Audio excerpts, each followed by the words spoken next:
चर्चे एक गैंगस्टर के तौर पर पुलिस की फाइलों में दर्ज हैं। उन्हें न सिर्फ गुरुग्राम पुलिस तलाश कर रही है, बल्कि एसटीएफ के साथ साथ ईडी भी तलाश कर रही है। मेरे साथ इस वक्त मौजूद हैं राव इंद्रजीत यादव, जो एक जमाने में हरियाणवी फिल्म इंडस्ट्री का बड़ा नाम थे, लेकिन आजकल उन्हें गुरुग्राम पुलिस ढूंढ रही है। राव इंद्रजीत जी, न्यूज 18 पर आपका स्वागत है। सबसे पहला रणबीर सवाल ये है, कैसे एक म्यूजिक डायरेक्टर गैंगस्टर बन गया पुलिस के कागजात में? रणबीर जी, सबसे पहले आपको बहुत बहुत नमस्कार। आपके न्यूज 18 के सभी दर्शकों को मेरी तरफ से नमस्कार। देखिए, गैंगस्टर बना नहीं, गैंगस्टर बनाया जा रहा है। मैं बार बार कह रहा हूं, देखिए, ये अगर मैं गैंगस्टर होता तो मैं 6 साल से म्यूजिक का काम कर रहा हूं। आज हमारे नॉर्थ इंडिया में जैम ट्यून्स का एक अपना अलग ही, आप किसी भी चीज में देखे, कंटेंट में, आर्टिस्ट में, गानों में, तो एक अलग ही हम लोगों ने एक काम किया। लेकिन पिछले, जब हमारे यहाँ इनकम टैक्स की सर्च हुई जनवरी 2025 में, और मैंने जब इन पुलिस वालों की शिकायतें की, और जब सर्च के दौरान हमारे यहाँ एक डायरी मिली जिसमें इन सब लोगों का लेखा जोखा लिखा था, जो अपोलो से संबंधित लोग थे, तो जब मेरे फोन बंद थे तो इन्होंने मेरे घर पे नरेंद्र चौहान 150 लोगों को लेके घुसा। क्या 20 जनवरी को मेरे खिलाफ कोई शिकायत थी? क्या 20 जनवरी को मेरे खिलाफ कोई मुकदमा था? मैं जब 20 जनवरी को आया तो 20 जनवरी को, 21 जनवरी को इन्होंने हमारी एलओसी खोल दी, क्योंकि ये चाहते ही नहीं थे कि हम वापस आए। ये चाहते थे कि हम जितना दूर रहें। और अगर मैं गलत होता तो मैं तो बराबर लिख रहा हूँ। आप ये देखिएगा, मेरे खिलाफ पहली बार जब 20 को तारीख को हमने मेल की, ये आरटीआई का जवाब है, इसमें एक एक आप देखेंगे तो एक एक इसमें डेट के साथ लिखिए कब हमने शिकायत की।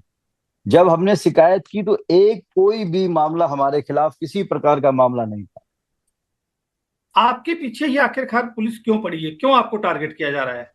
नहीं नहीं, पुलिस नहीं पड़ी। कुछ पुलिस के कुछ 4-5 लोग हैं जिन पे हम बार बार आरोप लगा रहे हैं, ये इस नेक्सस का पार्ट है। आपको धर्मवीर जी समझना पड़ेगा, गुड़गांव जैसे शहर में अगर किसी के दफ्तर में 2-2 हजार लोग आते हैं, ये कोई छोटी बात नहीं है। आप देखेंगे बहुत से चैनल के माध्यम हमने वीडियो शेयर करी, हम आपको भी शेयर करेंगे। वो लोग जबरदस्ती घुसते हैं, गेट कूद कूद के घुसते हैं, गेट लांग के घुसते हैं, उनके साथ पुलिस वाले होते हैं।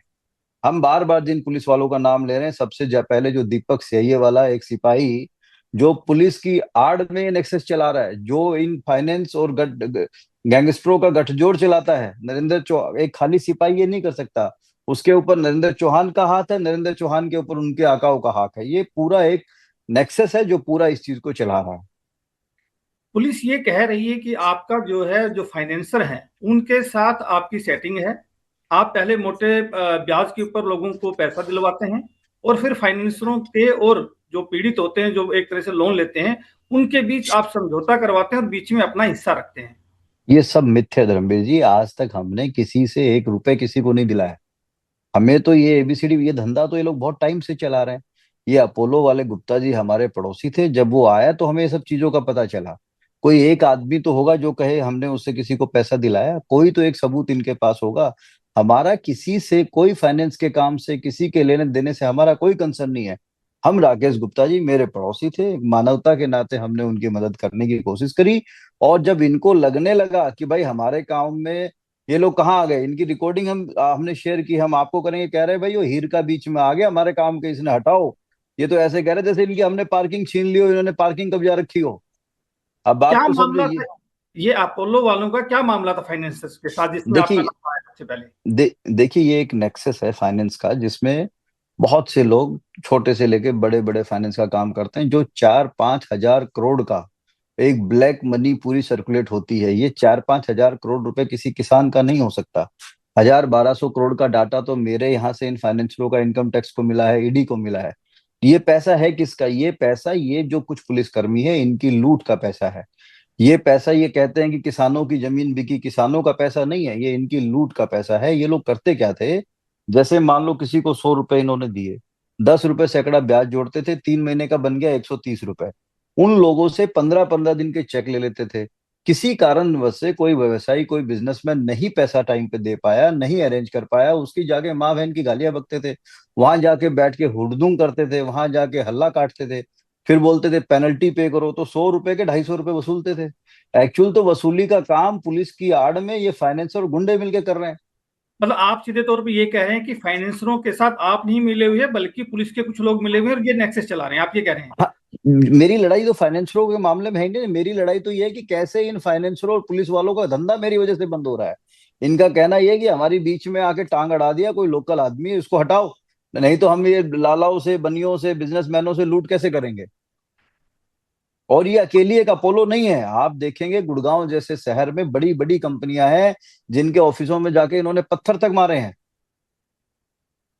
लेकिन आप पे भी तो आरोप यही लगाया जा रहा है। पिछले दिनों हमने देखा था कि एसटीएफ के एक अधिकारी थे, वो ये कह रहे थे कि जो हरियाणा में जो डिग्गल गांव है, जहाँ के सबसे ज्यादा फाइनेंसर बताए जाते हैं, उन्होंने ये कहा था कि आप जो है पंचायत लगाते हैं और वहां पर इन फाइनेंसरों को और जो लोग पैसा लेते हैं ब्याज पे, उन लोगों के बीच में मीटिंग फिक्स करते हैं, आप उनमें उनका फैसला करवाते हैं।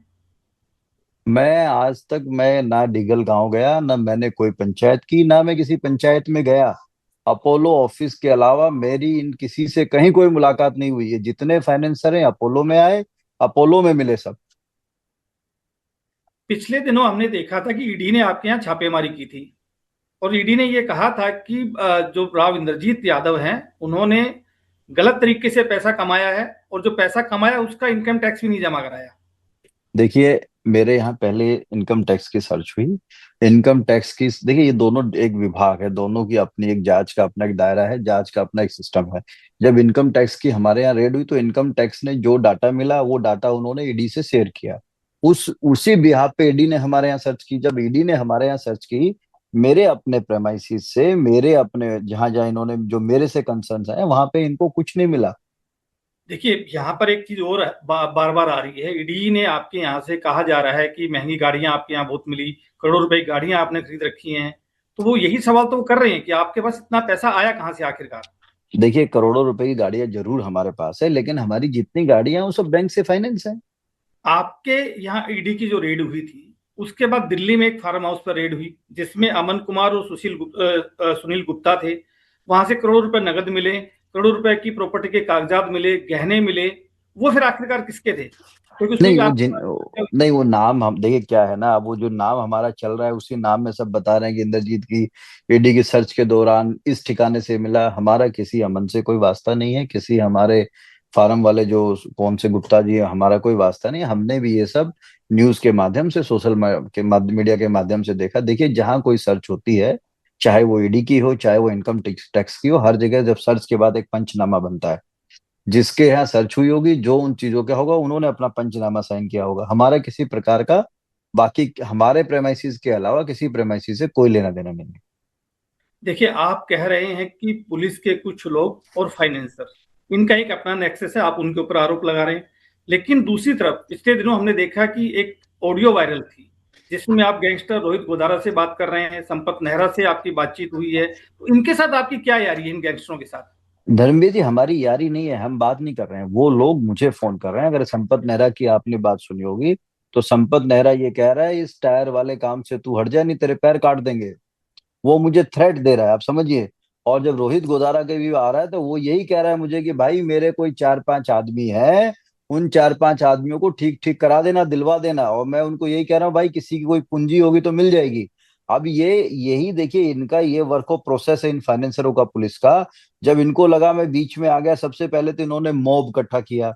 हजार हजार, 2-2 हजार आदमी किसी कॉर्पोरेट हाउस के ऑफिस में जंप करके, फोर्सफुली गेट कूद के अंदर घुसे। 100 नंबर पे कॉल हुई, कंप्लेंट हुई, पीसीआर आई, कुछ नहीं हुआ, सब दबा दिया गया। उसके बाद में जब इनको लगने लगा ये दाल नहीं गलेगी, तब ये खुद पुलिस वाले आने लगे। एक सिपाही से लेके डीएसपी तक के हमको फोन आने लगे, इंस्पेक्टर तक के हमको फोन आने लगे। उन्होंने कहा मेरे चाचा का छोरा है, मारा छोरा है, भाई मारे रपिए, इसके रपिए, राव साहब तू हट जाए, यूं हट जाए। इन्होंने जितना प्रेशर बना सकते थे, इन्होंने वो प्रेशर बनाया। फिर इन्होंने हमें इन माफिया लोगों से फोन कराना शुरू कर दिया। हमने इन सबके खिलाफ मुकदमे दर्ज करा रखे हैं, जितनी कंप्लेंट हुई इन्हीं गुड़गांव पुलिस ने दर्ज कर रखे हैं। इन सब ने जब जब हमको थ्रेट आई, हमने वही डाटा शेयर किया।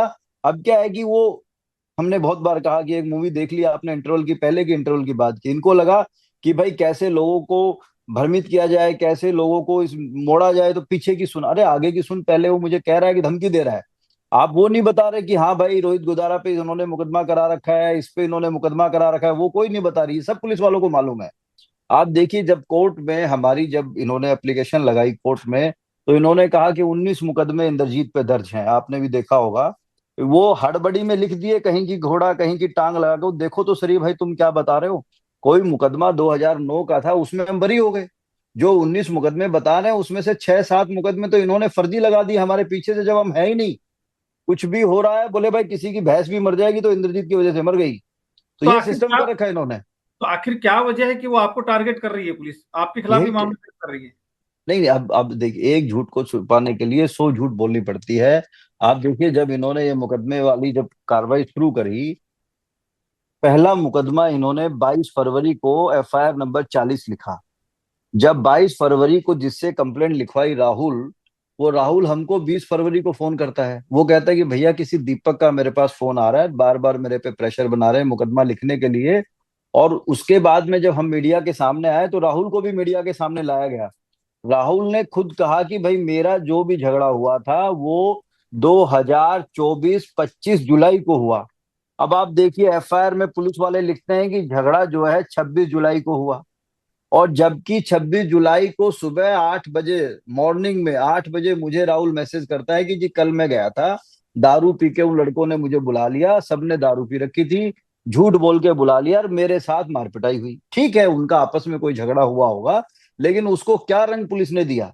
आप ये देखो, इन्होंने बुनियाद जो है, जो नींव है मुकदमे की, वो झूठ से और षड्यंत्र से रखी।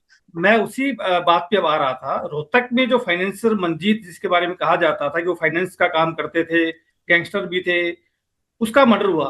कहा जा रहा है कि उसमें आपका नाम आया, कि उसमें आपका हाथ था। देखिए देखिए धर्मवीर जी, वो घटना कब घटी? वो घटना घटी 2024 में। उनका जो मर्डर हुआ, उनपे जो गोलियां चली, वो चली 2024, ये अक्टूबर नवंबर में शायद। हमें उसमें इन्वॉल्व किया गया ततीमा बयान पे, मतलब फोर्सफुली किसी को। जब पहले वो कहा, पहले हमारा नाम क्यों नहीं आया? हमें उसमें डाला गया मार्च 25 में, जाग जाग के 5-5 महीने बाद वो ये षड्यंत्र किया गया। देखिए, रोहतक में आईपीएस अधिकारी वाई पूर्ण कुमार सिंह थे, जिन्होंने आत्महत्या कर ली थी। और उस आत्महत्या के बाद जो एसआई संदीप लाठर थे, उन्होंने एक बयान दिया था। उन्होंने ये कहा था कि मंजीत केस में अपना नाम हटवाने के लिए राव इंद्रजीत की 50 करोड़ रुपए की डील वाई पूर्ण कुमार के साथ चल रही थी। इसमें कितनी सच्चाई है? इसमें क्या आपका एक तरह से आपकी भूमिका रही है? क्योंकि इसमें भी आपका नाम की चर्चा हुई, हालांकि बाद में नहीं संदीप ने भी आत्महत्या कर ली थी। नहीं नहीं धर्मवीर जी, ये बिल्कुल मिथ्य है। देखिए, अभी एसआईटी चंडीगढ़ जांच कर रही है।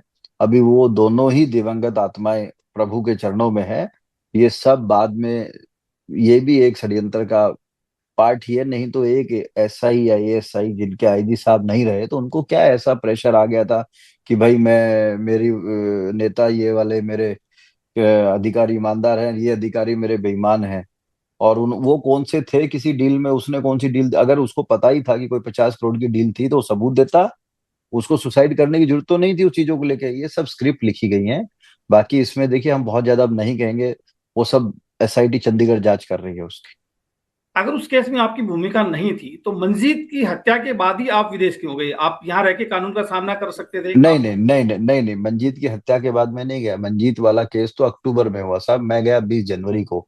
मेरे जब यहाँ 20 जनवरी को इनकम टैक्स की सर्च जब खत्म हुई, तो मेरे घर पे नरेंद्र चौहान 150 लोगों को, वो अब वो पुलिस वालों को लेके आया था, गुंडों को लेके आया था या फाइनेंसरों को लेके आया था, वो तो वही जानता।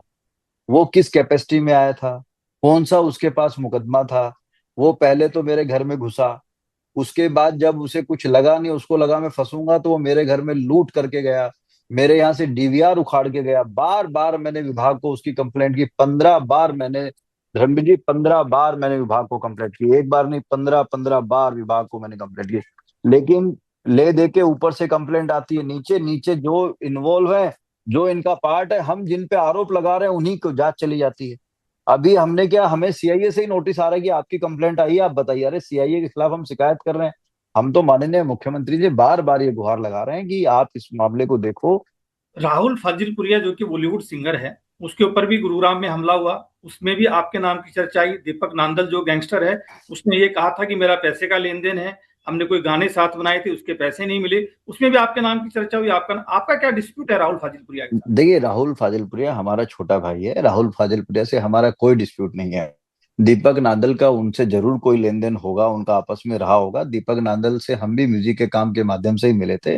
क्या वजह है कि एक के बाद एक, चाहे राहुल फाजिलपुरिया रहे हो, रोहित शौकीन रहे हो, या फिर अलविश यादव के घर के बाहर फायरिंग क्यों ना हुई ये देखिए, आप हो? एक बात समझ, आप कोई भी क्रिमिनल ऐसी कोई हरकतें करता है तो वो सोशल मीडिया पे जिम्मेदारी इसलिए लेता है ताकि उसके नाम का खौफ बने, ताकि वो अपनी वसूली का धंधा चलाए, ताकि वो एक्सटॉर्शन का काम करे। आप ये देखिए, हम लोग खुद म्यूजिक लाइन से जुड़े हैं, हम लोग मीडिया लाइन से जुड़े हैं, हमारे अपने जैम परिवार के 12 करोड़ सब्सक्राइबर हैं, महीने का 5 बिलियन का हमारे यहाँ ट्रैफिक है। मैं खुद सोशल मीडिया पे जुड़ा हूँ, मेरे खुद के 13 लाख सब्सक्राइबर है, मेरा अपना 50 मिलियन का ट्रैफिक है।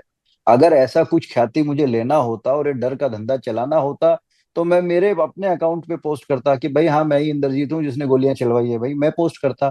लेकिन ये सब मिथ्ये है, ये सब लोगों को भ्रमित करने के लिए है। और देखिए, किसी के हैशटैग लगाने से कोई गुनहगार नहीं हो जाता। एसटीएफ के एक अधिकारी ने पिछले दिनों एक बयान दिया था कि जो राव इंद्रजीत यादव हैं वो समाज के लिए खतरा हैं, क्योंकि वो गैंगस्टर हैं। लोगों को उनसे बचना चाहिए, जिस तरह की एक्टिविटी में वो शामिल है। देखिए, सतीश बालन साहब आईजी एसटीएफ है, वो पहले नहीं थे, अभी वो आईजी एसटीएफ आए हैं। जैसा उनको नीचे से फीड किया होगा वैसा उनको पता होगा, वैसा उन्होंने बताया। जब आप ये बात कह रहे हैं कि आप बिल्कुल पाक साफ हैं, आपने कोई क्राइम किया नहीं है, तो फिर आप क्यों नहीं भारत आ जाते? क्यों नहीं यहाँ पर आके कानून का सामना करते? क्यों नहीं नहीं आप नहीं, अपना पक्ष रखते? नहीं नहीं धर्मवीर जी, हमने एक बार नहीं 50 बार हमने कहा कि भाई हम इन्वेस्टिगेशन ज्वाइन करना चाहते हैं। आप हमारी एलओसी हटा के हमको एक नोटिस दो, हम उस नोटिस पे आगे ज्वाइन कर लेंगे। क्योंकि हमको देखिए, हमें मुझे मेरी जान का खतरा है इन लोगों से। जो ये पुलिस के 4-5 लोग हैं, ये पुलिस की आड़ में, इनसे बड़ा गुंडा कोई नहीं है, आप यकीन मान लीजिए, इस बात को विश्वास करिए आप। और हमको इनसे जान का खतरा है। और हमने इसके लिए जो भी अब चीज हमें चाहिए, हमने कोर्ट में एप्लीकेशनें लगा दी हैं। स्टेट को इसमें नोटिस भी हो गया है। आप देखो, आज एक डेट थी, वहां पे आके पुलिस वाला कहता है हमें पता ही नहीं, नोटिस हो गया। तो ये इनकी कहानी है, अंधेरी नगरी चौपट राजा, टके सिर खाजा, टके सिर भाजा। तो जिसको हम कह रहे हैं, जो ये पुलिस वाला सब इंस्पेक्टर और ये जो नरेंद्र चौहान है, ये सब लोग मिले हुए हैं। ये अब इन्हीं की जांच आप इन्हीं से कराओगे। अब एक कांस्टेबल की कोई शिकायत कर रहा है, उसी का एसएचओ जांच करेगा तो कैसे बात बनेगी? तो ये इनका काम है। तो आप मतलब कह रहे हैं कि आप आएंगे इंडिया और कानून का सामना करेंगे आने वाले समय बिल्कुल में? करेंगे, बिल्कुल बिल्कुल करेंगे, बहुत जल्द हम आएंगे और उसका सब जो भी कानून अनुसार जो हमें उसमें निर्णय, जो भी हमें उसमें लेना चाहिए, वो हम सब, हमने वो कदम हमने उठा लिया है और वो सब चल रहा है, हमारा सब चल रहा है। और चलिए आप देखना, इन पुलिस वालों के खिलाफ धर्मवीर जी मुकदमा भी दर्ज होगा, ऐसा नहीं है। पहले भी हमारे खिलाफ एक मुकदमा दर्ज हुआ था 2020 में, वो भी झूठा मुकदमा हम पे लिखा गया था। हम लड़े, हम उसमें डटे, हम उसमें अड़े। वो जांच हुई, जांच होने के बाद देखिए, हर आदमी बेईमान नहीं होता। उस टाइम जिसके हाथ में जांच अड़ी, उसने इन सबको सस्पेंड किया। ये सारे वो लोग हैं जो सस्पेंड हुए। आप मान लीजिए धर्मवीर जी ये सच्चे हैं, तो जांच क्यों नहीं करा लेते? भाई जांच करें, इनके खिलाफ एक मुकदमा दर्ज करें, इनको घर बैठाएं पहले और इनकी जांच करें। अगर ये निर्दोष होंगे तो ये ज्वाइन कर लेंगे दोबारा। चलिए, हमारे से बातचीत करने के लिए बहुत बहुत धन्यवाद आपका। ये थे राव इंद्रजीत, जो कि म्यूजिक इंडस्ट्री से जुड़े, लेकिन उसके बाद पुलिस फाइलों में ये गैंगस्टर बन गए। ये पुलिस के ऊपर आरोप लगा रहे हैं, पुलिस इन्हें ढूंढ रही है। अब देखना होगा कि जांच किस तरह से आगे बढ़ती है और कब इस पूरे मामले का खुलासा होता है कि आखिरकार कौन सही है और कौन गलत। नमस्कार धर्मवीर जी।